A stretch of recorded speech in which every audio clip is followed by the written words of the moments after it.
Interrogative sentence বা যাকে বলা হয় প্রশ্নবোধক বাক্য। তো ইন্টারোগেটিভ সেন্টেন্স কিরকম টাইপের হয়, অর্থাৎ প্রশ্নবোধক বাক্য যে বাক্যের সাহায্যে আমরা কোনো প্রশ্ন করা বোঝাই, তাই না? যেমন তুমি কি আজ স্কুলে যাবে? আবার এই প্রশ্নটাকেই আমরা অন্যভাবে করতে পারি, তুমি কি আজ স্কুলে যাবে না? তো দেখো, দুটো সেন্টেন্সই কিন্তু একই কোয়েশ্চেন বোঝাচ্ছে, অর্থাৎ একই প্রশ্ন বোঝাচ্ছে, কিন্তু একটাতে একটা না আছে, তাই না? তাহলে এটা হচ্ছে নেগেটিভ, ইন্টারোগেটিভ নেগেটিভ। আর যেটাতে কোনো না নেই, যেমন তুমি কি আজ স্কুলে যাবে, এটা হচ্ছে অ্যাফার্মেটিভ, অর্থাৎ ইন্টারোগেটিভ অ্যাফার্মেটিভ সেন্টেন্স, হ্যাঁ বোধক বাক্য। আর যেখানে না থাকবে, তুমি কি আজ স্কুলে যাবে না, সেটা হচ্ছে ইন্টারোগেটিভ নেগেটিভ সেন্টেন্স। তো আজকের ভিডিওতে আমরা এই ধরনের বেশ কিছু ইন্টারোগেটিভ অ্যাফার্মেটিভ এবং ইন্টারোগেটিভ নেগেটিভ সেন্টেন্স সম্পর্কে জানবো। তো যারা একদম বিগিনার্স, ইংরেজিতে কথা বলা শিখতে চাও, আশা করছি এইভাবে ছোট ছোট সেন্টেন্সের মাধ্যমে প্র্যাকটিস করলে নিজেরা নিজেদেরকে ইংলিশে এফিসিয়েন্ট করে তুলতে পারবে। তো without wasting any time, let's get started. দেখো, তুমি কে? তুমি কে? তোমাকে তো ঠিক চিনলাম না। এইরকম নতুন কাউকে দেখে আমাদের মনেই হতে পারে। তাহলে তুমি কে, কে ইংলিশ হচ্ছে হু, হু এর পরে হবে হচ্ছে are, be verb, who are you. তুমি কে, হু আর ইউ, এটা কি সেন্টেন্স, নেগেটিভ না অ্যাফার্মেটিভ? অবশ্যই অ্যাফার্মেটিভ, এখানে কোনো নট বা না নেই। তাহলে হু আর ইউ, তুমি কে, who are you, who are you, তুমি কে? তোমরা কজন ভাই বোন? জিজ্ঞেস করেই থাকি কাউকে যে তোমরা কয় ভাই বোন, তোমরা কতজন ভাই বোন, কতজন, হাউ মেনি, হাউ মেনি মানে হচ্ছে কতজন, how many brothers and sisters, brothers and sisters ভাই এবং বোন, আর ইউ তোমরা, how many brothers and sisters are you. Okay, এটার এখানেও না নেই। তো আমরা প্রথমে বেশ কিছু অ্যাফার্মেটিভ বা হ্যাঁ বোধক বাক্য শিখবো, তারপর আমরা বেশ কিছু নেগেটিভ সেন্টেন্স নিয়ে আলোচনা করব, ঠিক আছে? তাহলে how many brothers and sisters are you, তোমরা কতজন ভাই বোন, how many, how many brothers and sisters are you. দেখো, আমরা যেহেতু কোয়েশ্চেন করছি, সেই জন্য যে যাকে কোয়েশ্চেন করা হচ্ছে, দেখো ইউ এর আগে আর হয়েছে, ইউ এর আগে আর হয়েছে, অর্থাৎ বি ভার্বটাকে আমাদের কোয়েশ্চেনের ক্ষেত্রে আগে নিয়ে আসতে হবে, ঠিক আছে? নেক্সট দেখো, রবীন্দ্রনাথকে কে না জানে, রবীন্দ্রনাথকে কে না জানে, বা রবীন্দ্রনাথকে কি সবাই জানে না? তো রবীন্দ্রনাথকে কি সবাই জানে না, এটা হচ্ছে নেগেটিভ সেন্টেন্স। কিন্তু যদি আমরা অ্যাফার্মেটিভে আসি বা হ্যাঁ বোধক বাক্যে আসি, রবীন্দ্রনাথকে কে না জানে, হু ডাজন্ট নো, কে না জানে Rabindranath, who doesn't know Rabindranath, কে না রবীন্দ্রনাথকে জানে। তো এইখানে দেখো একটা নট আছে, কিন্তু এটা আমরা নেগেটিভ সেন্টেন্স ধরবো না, কারণ এখানে যদি আমরা বলে থাকি যে রবীন্দ্রনাথকে কেউ জানে না, তাহলে সেই ক্ষেত্রে কেউ জানে না এই মিনিংটা হচ্ছে, কিন্তু এইখানে মিনিং হচ্ছে কি, রবীন্দ্রনাথকে কিন্তু সবাই জানে, কে না জানে, তার মানে সবাই জানে। এটা হচ্ছে অ্যাফার্মেটিভ বা হ্যাবোধক সেন্সেই আমরা ধরবো, ঠিক আছে? তাহলে হু ডাজন্ট নো রবীন্দ্রনাথ, রবীন্দ্রনাথকে কে না জানে, হু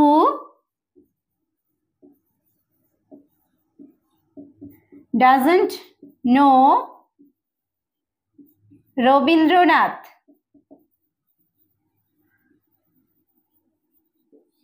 হু ডাজন্ট নো রবীন্দ্রনাথ, রবীন্দ্রনাথকে কে না জানে।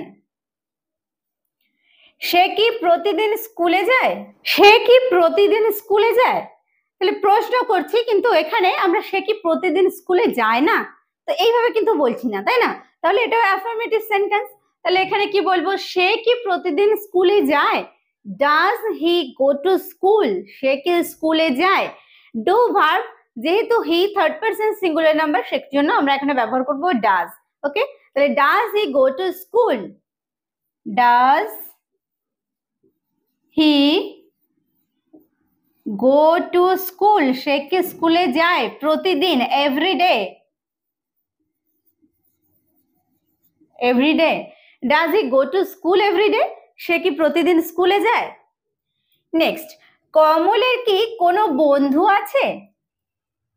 কমলের কি কোনো বন্ধু আছে? তাহলে কমল এটাও থার্ড পারসন সিঙ্গুলার নাম্বার, এবার আছে হ্যাভ বা হ্যাজ আমরা ব্যবহার করি, তাহলে এই ক্ষেত্রে আমরা ব্যবহার করব কি হ্যাজ। তাহলে হ্যাজ আমরা প্রথমে ব্যবহার করব। Has Kamal any friend? কমলের কি কোনো বন্ধু আছে? Has Kamal any friend? Has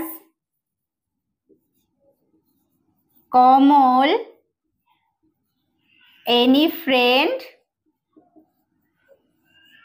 has Kamal any friend? কমলের কি কোনো বন্ধু আছে? তুমি কাঁদছো কেন?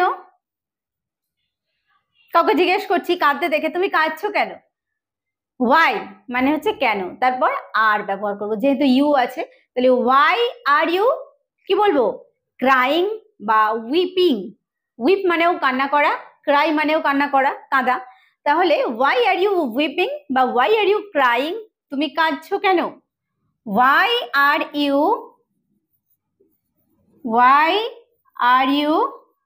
Whipping? Okay, why are you weeping? তুমি কাঁদছো কেন? আমরা কি এখানে একা? মানে কোথাও যাওয়ার কথা ছিল হয়তো, বা সেখানে পৌঁছেছি, কাউকে দেখতে পাচ্ছি না, 2-3 জন আমরা আছি, বলছি আমরা কি এখানে একা, আর কি কেউ নেই? তাহলে আমরা কি এখানে একা? আমরা, উই, তাহলে উই এর জন্য কি হবে আর উই। কোয়েশ্চেন করার সময় আমরা আরটা আগে নিয়ে আসবো। Are we alone? আমরা কি একা? হিয়ার, এখানে। Are we alone here? Are we alone here? আমরা কি এখানে একা? তোমার বাবা কি করেন? তোমার বাবা কি করেন? What is your father? এটাই ব্যবহার করা মানেই তোমার বাবা কি করেন, হোয়াট ইজ ইয়োর ফাদার। মানে এখানে তো তাহলে ব্যবহার করছি না যে কি করেন, করা ইংলিশ তো ডু, তাহলে এখানে আমরা ডু ব্যবহার করছি না, না করেই যদি এইভাবে বলি হোয়াট ইজ ইয়োর ফাদার, মানে তোমার বাবা কি বা তোমার বাবা কি করেন, তাহলে কিন্তু একই মিনিং হয়। What is your father? তোমার বাবা কি করেন? What is your father? বা এখানে আমরা যদি ডু ভার্বের ব্যবহার করি তাহলে আমরা কি বলবো? What does your father do? What does your father do? What does your father do? তোমার বাবা কি করেন? What does your father do? এভাবে আমরা বলতে পারি। ওকে, তোমার বাবা কি ভালো আছেন? তোমার বাবা কি ভালো আছেন? ইজ যদি বলি তোমার বাবা ভালো আছেন তাহলে কি বলবো? Your father is well. তোমার বাবা ভালো আছেন। যদি জিজ্ঞেস করি তোমার বাবা কি ভালো আছেন, তখন আমরা ইজটা আগে নিয়ে আসবো। Is your father well? Is your father well? তোমার বাবা কি ভালো আছেন? Is your father well? Is your father well? তোমাদের মধ্যে সবচেয়ে লম্বা কে? অনেকেই রয়েছে, তার মধ্যে সবচেয়ে লম্বা কে? যখন অনেকের মধ্যে তুলনা করা বোঝায় তখন কি হয়? Superlative degree. ডিগ্রি যদি আমরা জেনে থাকি তাহলে সেটাকে বলা হবে সুপারলেটিভ ডিগ্রি, যেমন টল, টলার, টলেস্ট। পজিটিভ ডিগ্রি টল, যখন কম্পেয়ার করা হচ্ছে দুজনের মধ্যে তখন হবে টলার, আর যখন অনেকের মধ্যে কম্পেয়ার করা হয় তখন হয় টলেস্ট। সুপারলেটিভ ডিগ্রি, ঠিক আছে? তাহলে এখানে কি হবে? তোমাদের মধ্যে সবচেয়ে লম্বা কে? হু অ্যামাং ইউ? তোমাদের মধ্যে সবচেয়ে লম্বা কে? হু অ্যামাং ইউ? অ্যামাং ইউ মানে হচ্ছে তোমাদের মধ্যে। ইজ দ্য টলেস্ট মানে সবচেয়ে লম্বা। Who among you is the tallest? তোমাদের মধ্যে সবচেয়ে লম্বা কে? তাহলে হু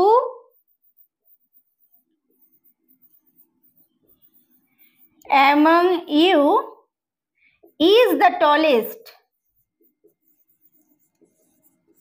তোমাদের মধ্যে সবচেয়ে লম্বা কে? ক্লিয়ার হলো? এখন কি বৃষ্টি পড়ছে? এখন কি বৃষ্টি পড়ছে? Is it raining? বৃষ্টি পড়ছে কি? নাও, এখন। ইজ ইট রেনিং নাও, এখন কি বৃষ্টি পড়ছে? Is it raining now, is it raining now, এখন কি বৃষ্টি পড়ছে? তাহলে এখানে আমরা যে কটা সেন্টেন্স আমরা জানলাম সবগুলোই ইন্টারোগেটিভ বা প্রশ্নবোধক বাক্য, কিন্তু দেখো সবগুলো কি অ্যাফার্মেটিভ অর্থাৎ হ্যাঁ বোধক বাক্য। এবার আমরা এই প্রশ্নবোধকী বাক্য অর্থাৎ ইন্টারোগেটিভ সেন্টেন্স কিন্তু সেগুলো নেগেটিভ সেন্টেন্স, সেই কয়েকটা সেন্টেন্স নিয়ে এবার আলোচনা করব। এই সেন্টেন্স গুলোতে দেখো প্রত্যেকটা সেন্টেন্সে না কথাটা রয়েছে অর্থাৎ নেগেটিভ, কিন্তু প্রত্যেকটার মধ্যে দিয়েই কিন্তু কোয়েশ্চেন বোঝা যাচ্ছে, তাহলে এটা ইন্টারোগেটিভ নেগেটিভ সেন্টেন্স। তো কি বলছে, তুমি কি যাবে না, তুমি কি যাবে না, তুমি কি যাবে, এটা হচ্ছে অ্যাফার্মেটিভ, কিন্তু তুমি কি যাবে না এটা হচ্ছে নেগেটিভ। তাহলে যাবে না, তাহলে এটা ফিউচার বোঝাচ্ছে, তাহলে উইল, উইল, তারপর you, will you not go, will you not go, তুমি কি যাবে না। নেক্সট, স্বপন কি এটা জানে না, কোন একটা ব্যাপার বলছে ও কি এটা জানে না, স্বপন কি এটা জানে না। এবার দেখো এখানে হবে কি ডোন্ট নো, কিন্তু এখানে যেহেতু স্বপন, স্বপন কি থার্ড পারসন সিঙ্গুলার নাম্বার, তাহলে এখানে ডাজ নট নো, তাহলে এখানে কি ব্যবহার করব, প্রথমে ডাজ, তারপর ব্যবহার করব নট, ডাজ নট, তারপর Swapan, does not, Swapan, know it, know মানে হচ্ছে জানা, know it, does not, Swapan, know it. এখন প্রশ্ন হতে পারে যে আমরা ডাজ স্বপন নট অর্থাৎ নটটা যদি আমরা স্বপনের পরে লিখি, দেখো যখন মানে নাউন হচ্ছে, দেখো না নাউন স্বপন, তখন আমরা নাউনের আগে নট ব্যবহার করব, ঠিক আছে। ডাজ নট স্বপন নো ইট, স্বপন কি এটা জানে না। এবার দেখো এই যে ইউটা কি প্রোনাউন, যখন প্রোনাউন আমরা পাবো তখন প্রোনাউনের পরে আমরা নটটা ব্যবহার করব। You will you not go, আবার এখানে কি বললাম does not Swapan know it, okay বোঝা গেল। তাহলে নাউনের আমরা নাউনের আগে ব্যবহার করব নট আর প্রোনাউনের পরে ব্যবহার করব নট, ক্লিয়ার। দেখো তুমি কি দুধ খাও না, তুমি কি দুধ খাও না, এখানে কি ব্যবহার করব ডু, ডু, তারপর কি আসছে ইউ, তারপর নট, ডু ইউ নট। এবার এখানে দুধ খাওয়া, দুধ খাওয়াটা হচ্ছে হ্যাভ বা টেক ব্যবহার করব, যেহেতু দুধটা একটা লিকুইড যেটা পানীয়, তাহলে এখানে আমরা টেক বা হ্যাভ ব্যবহার করব, ঠিক আছে। Do you not take milk, do you not take milk, তুমি কি দুধ খাও না, ক্লিয়ার। তুমি পড়ছো না কেন, তুমি পড়ছো না কেন, why are you not reading, why are you not reading। তবে এখানে কিন্তু আমরা ব্যবহার করতে পারি, দেখো শুনতে ভালো লাগবে, why are not you reading, আর নটটা হচ্ছে একসাথে, আর নট, এরকম যদি ব্যবহার করি এটাও কিন্তু correct, why are not you reading, ওকে।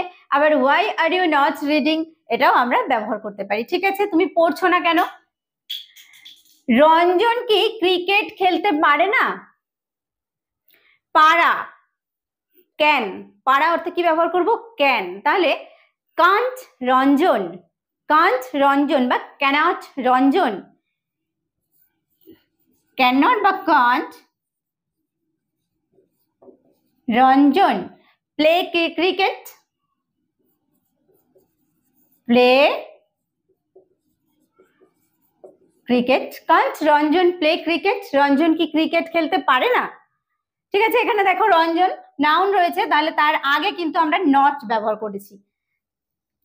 গত রাতে তার কি একটুও ঘুম হয়নি, গত রাতে তার মানে কি পাস্ট, তাহলে এখানে আমরা ব্যবহার করব did, did he not have,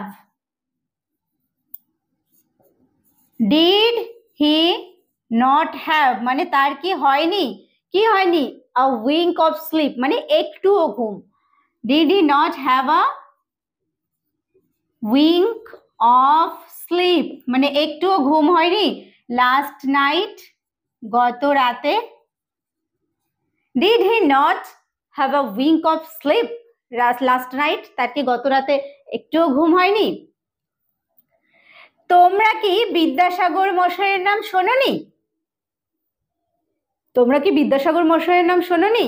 যদি বলি আমরা তোমরা শুনেছো তাহলে কি ব্যবহার করব? ইউ হ্যাভ হার্ড মানে তোমরা শুনেছো। আর তোমরা কি শোনোনি?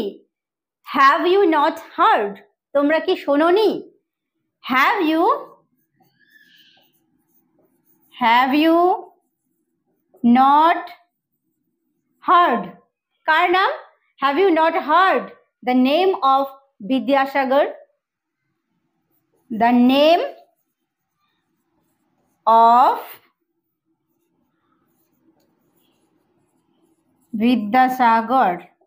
Have you not heard the name of Vidyasagar? বিদ্যাসাগরের নাম কি তোমরা শোনোনি?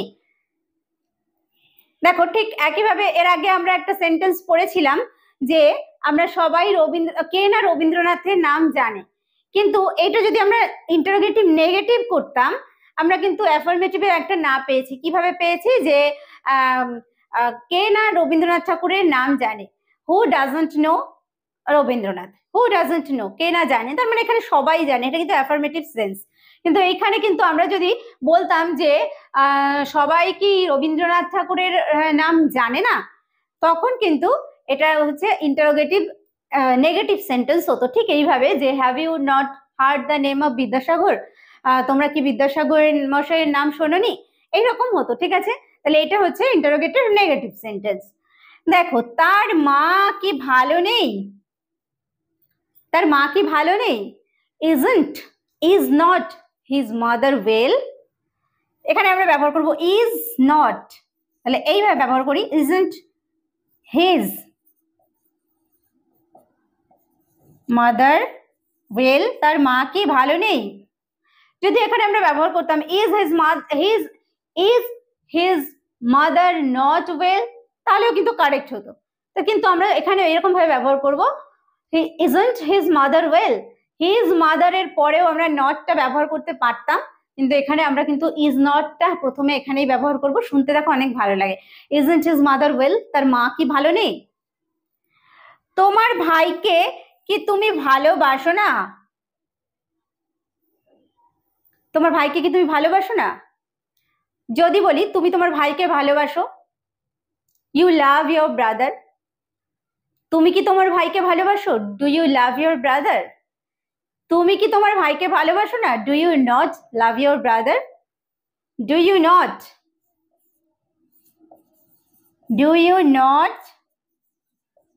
লাভ your brother? Do you not love your brother? তুমি কি তোমার ভাইকে ভালোবাসো না? তাহলে আজকে আমরা বেশ কিছু ইন্টারোগেটিভ অ্যাফার্মেটিভ এবং ইন্টারোগেটিভ নেগেটিভ সেন্টেন্স সম্পর্কে জানলাম। তো আশা করছি আজকের ভিডিওটি তোমাদের কাছে হেল্পফুল হবে। যদি ভালো লেগে থাকে অবশ্যই একটা লাইক এবং কমেন্ট করতে ভুলো না। ভিডিওটি শেষ পর্যন্ত দেখার জন্য প্রত্যেককে থ্যাংক ইউ। দেখা হবে নেক্সট ভিডিওতে।